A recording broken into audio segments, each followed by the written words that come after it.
I don't believe in you. Well, Okay, next, Mr. I'm not Chair. asking you to believe in me. Okay, fine. Far from it. Michael Yang is out there. He has not been arrested. Wala namang dossier na pinapakita sa akin. Kung mayroon ako na ang pumatay, hindi na kailangan ang pulis. Ako na mismo ang... Kung may ebidensya po tayo na involved siya sa droga, papatayin niyo rin po si Michael Yang? Ako? Maniwala ka? Kung may mga ebidensya po, papatayin niyo? Sasama, tawagan kita, kasama ko. Hindi po. Ayokong pong maging katulad ninyo, no? Ayokong masama doon sa patayan. You will be a witness to a murder. At ito ay magsisilbing lesson, Mr. Chair, kay Mr. Duterte, no, at sa mga susunod na mga mamumuno sa ating bayan. Hindi po solusyon ang pagpatay, no? Kung walang mga hanap buhay, bigyan ng hanap buhay. Pagsikapan dito nga, di ba? Ginagawa nga natin ng buong makakaya natin para bigyan ng kahit papaano ay tulong yung ating mga mamamayan. So hindi po ito dapat patayin, no? So mukhang mali po yung line of thinking Hindi dapat, ma'am. Pero kung talagang Mr. Duterte. If the situation calls for it, I will not hesitate. And the police should not hesitate. Especially facing a criminal who is also going to kill you. Pag hinuli mo, dapat patayin mo talaga. At ayaw ko makita na buhayan kasi gamutin mo pa sa ospital, magastos pa ang gobyerno, tapos tapon mo doon sa prisuhan, pakakainin mo pa. Tapusin mo na. That is my philosophy. And I don't believe in you, If you do not like if you do not like my ideology, fine. That's mine. Bahala ka na sa buhay mo kung ano yun. Opo. At bahala na rin po yung yung justisya, no, yung batas sa inyo po, whether dito sa bansa or sa ibang bansa po. Naging presidente Pero kung ako. ganyan po yung, Mr. Chair, kung ganyan ang line of thinking ni Mr. Duterte, na walang ganyan niya ituring ang mga mamamayan, na kapag hindi niya mabigyan ng hanap buhay, nagdroga yan, patayin na lang. So what kind of thinking of that, Mr. Chair? Right thinking. That's yours. What else can you think of? It's the right thinking. I don't believe in you. Well, Okay, next, Mr. I'm not Chair. asking you to believe in me. Okay, fine. Far from it. Fine, Mr. Chair. In same Senate hearing, Mr. Chair, Mr. Duterte said, encourage the criminals to fight. Encourage them to draw their guns. Yan ang instructions ko. And the only way na hindi kayo makulong, and to justify the killing is bigyan mo talaga ng panahon na lumaban. Okay? So, madalas po, Mr. Chair, no, nababanggit dito, self-defense ng mga pulis, yung ginagawa nilang pagbaril o pagpatay sa mga biktima ng or yung mga hinuhuli nila at pinapatay nila. So, as a lawyer, Mr. Chair, tanungin ko si Mr. Duterte, ano po ba yung elements of self-defense? When your life is placed in danger, whether as a civilian or a police, you have the right to defend. And if your life is in danger, kill the idiot in front of you, or you will die as an idiot. At yung criminal, malayang but have the satisfaction of doing his thing. Okay. Yun po ba, as a lawyer, yun po yung inyong alam tungkol doon sa elements ng self-defense? that ibang ano ma'am, performance of duty, yung self-defense, elements of self-defense, kasali yan doon sa, it also at favors the policeman or soldier. Isa lang ang standard niyan, ma'am.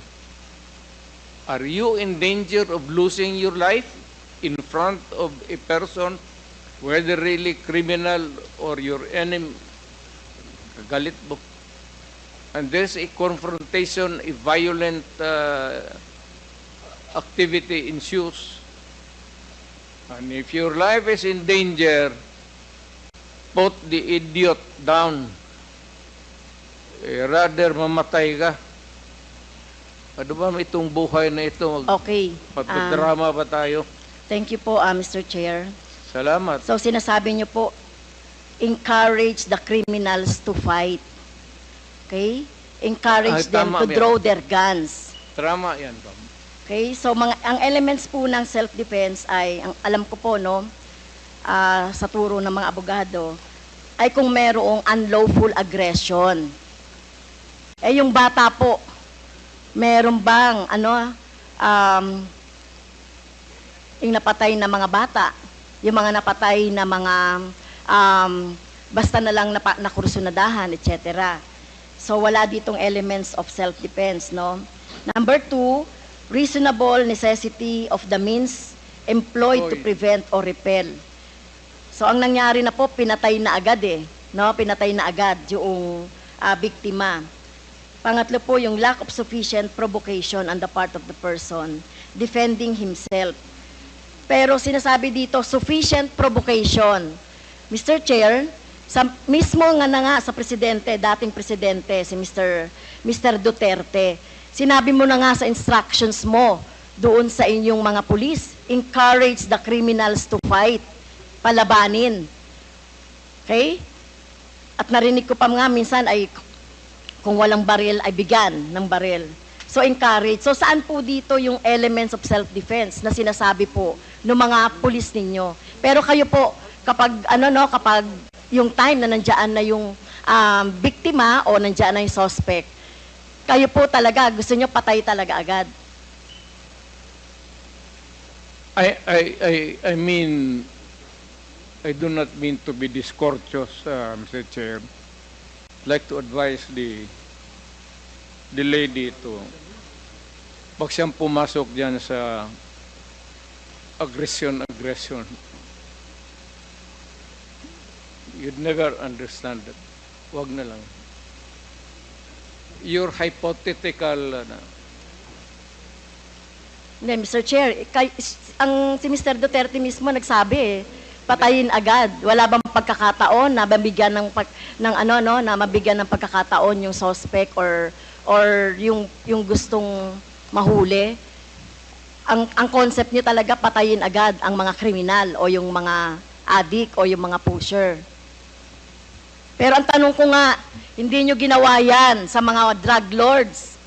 Okay? Hindi kayo nang huli ng mga manufacturer ng drugs. Pero yung mga maliliit, ganyan ang tingin ninyo, ano? Yung mga kriminal na sinasabi ninyo. Ganyan niya tratuhin. ganon ako gagago. Excuse me, Tingin mo, point of order. ganon ako gagago? Point of order, Mr. Chair. Kanina Hindi sinabihan na na natin na may rule na bawal gumamit ng manaswang salita or hindi magandang salita. I'm using a word, ganon, am I that stupid? English yan. Ang Tagalog niyan is ganon ako gagago.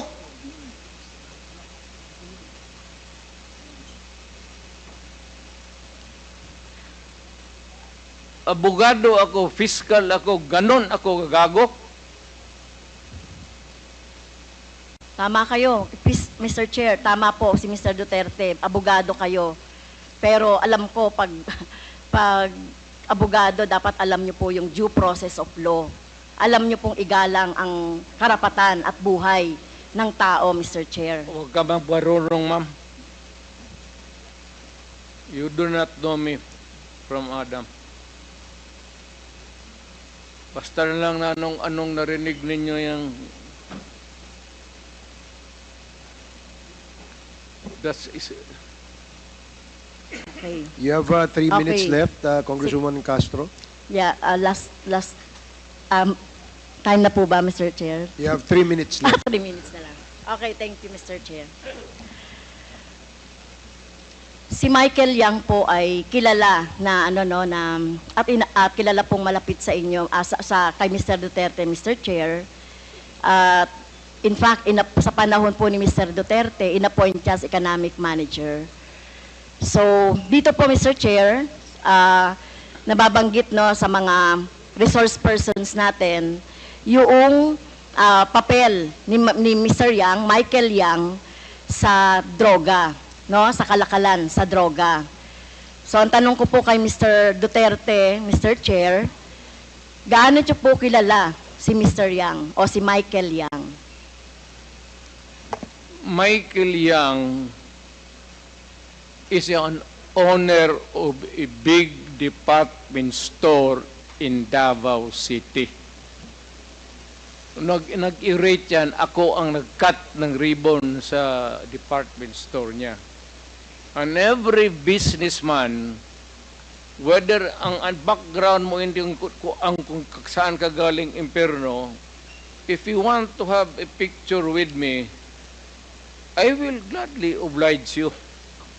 Even the criminals. Alam mo,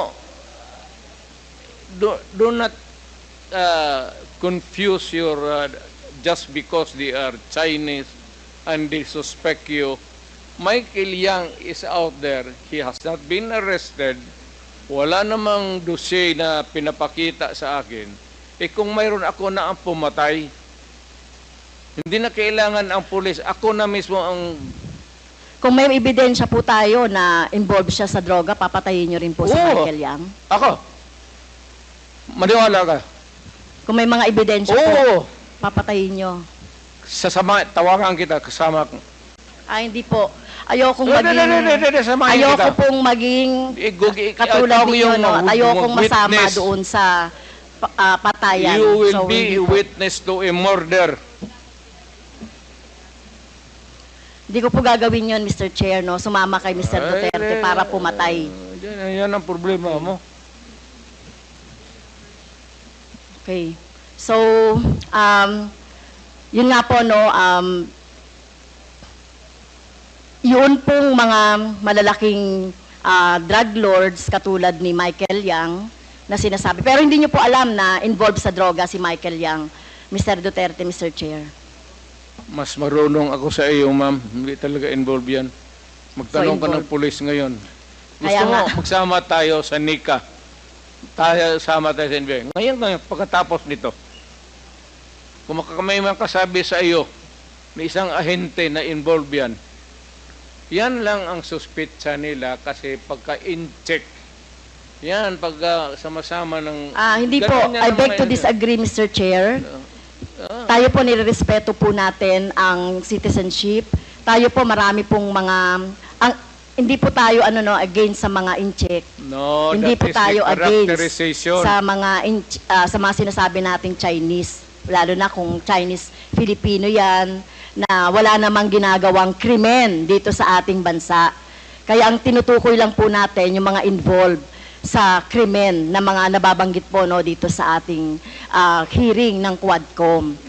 So, sana po nung panahon ninyo po dapat ang ikinulong at kung yung pinapatay instead ng mga mahihirap ay yung mga drug lords. Kaso wala kayong nahuling drug lords sa panahon ninyo. Si Michael Yang nandito pa. Hindi pa hinuli. At bakit siya hindi nahuli? Anong ginagawa na itong magkagong pulis pati? Alam niyo po ba kung nasaan si Michael Yang? Nasa Davao. Either dito, nasa Davao. May malaking tindahan yan. Negosyante yan. Lahat ng negosyante na Chinese, natural born dito sa Pilipinas o from China, pagka dumikit sa akin yan, politiko ako, ma'am. Para sa akin, boto. At contribution sa eleksyon. Pera. Kailangan mo sa eleksyon, pera. Prangka-prangkahan tayo. Boto pati pera. Kung may maglapit sa amin na ganon, at wala namang ebidensya na nagkakalat sa harap mo, pero ako, pagka sigurado ako na ganon kayang sinasabi mo ngayon, ako mismo ang gogorgor sa tao na yan. Okay. Wala akong pasensya dyan sa mga ganon. So, Okay. do not worry. Last question. Last I love question. my Last question country na po, more Mr. than Chair. anybody else in this room. Dahil hindi po ako nasatisfy doon sa sagot ni Mr. Duterte, kaugnay doon sa, kasi gusto nating maturuan yung ating taong bayan, ano, about doon sa, laging inaargumento na lang, self-defense, or whatever, no, o yung pag-encourage ng mga criminals to fight.